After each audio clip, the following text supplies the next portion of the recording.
கோவில் முன்னே கூடி நின்று கோடி ஜென்ம பாவம் தீர குருவாயூரப்பா நமஸ்காரம் செய்கின்றோம்.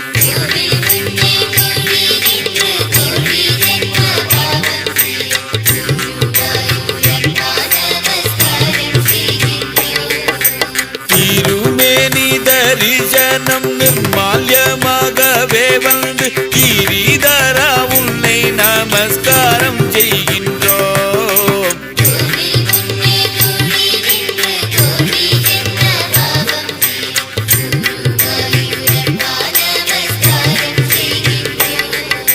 சந்தன காப்பு கடற்றி எண்ணெய் பூசி நிற்கும் எங்கள் நந்தபாலா உன்னை நமஸ்காரம் செய்கின்றோம்.